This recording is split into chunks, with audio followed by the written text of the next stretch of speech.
हाँ जी, चलिए आत्मा नहीं हिलती मान लिया जाए, चलती नहीं, चलिए अचल है। ना आती ना जाती। हाँ जी।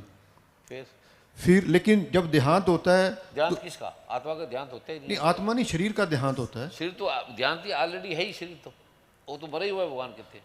तो भगवान कृष्ण जी गीता में कहते हैं फिर ये जो भी प्राणवायु कह लो या सूक्ष्म जीव कह लो, फिर निकल के दूसरा शरीर धारण करती है, जैसे हम वस्त्र धारण करते हैं, तो फिर कुछ तो निकलता ही है। नहीं, वो तो आप उसके बिना आप समझेगी नहीं ना।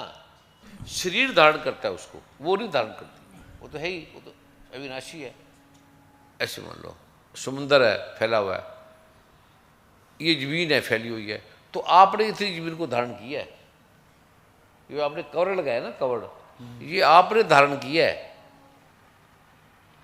नहीं, अगर शरीर वस्त्र है तो धारण क्या को कौन करता है, सूक्ष्म शरीर या प्राण?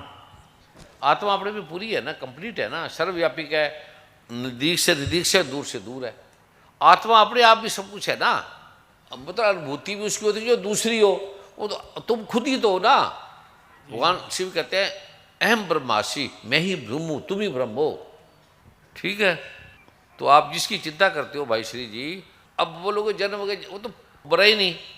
यह आत्मा किसी काल में भी ना तो जन्मता है ना मरता है, और ना मरता ही अभी है। शुभ क्या होता, कभी जन्मा ही नहीं, हम ना मरता है। यानी गुरुदेव आत्मा के लिए तो ठीक है, जैसे तो इसी गीता, पवित्र गीता में भगवान कृष्ण कहते हैं कि ये सिर्फ वस्त्र धारण करता है दूसरा, कहते मैं जन्मा ही नहीं, मैं मरा ही नहीं। तो फिर दूसरा वस्त्र कौन धारण करता है? आपको दिखा वो दिखा नहीं आपको।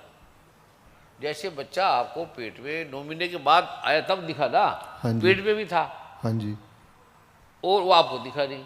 और जो बच्चा 1 महीने का है वही तो 40 साल का है। ये आप जो है वो 1 महीने वाले डॉक्टर साहब है ना। हाँ जी, है तो वही। माइक्रोस्कोप से आप 1 महीने के बच्चे को बड़ा देख सकते हो, आँख दी आपकी। हाँ जी। अभी आपको जो आगे टेस्ट आएंगे वो कहेंगे तुम्हें कौन सा बच्चा चाहिए, डॉक्टर चाहिए, पीले रंग की आँख हो, नीली हो, गोरा हो, काला हो, चिट्टा हो। गुरुदेव मैंने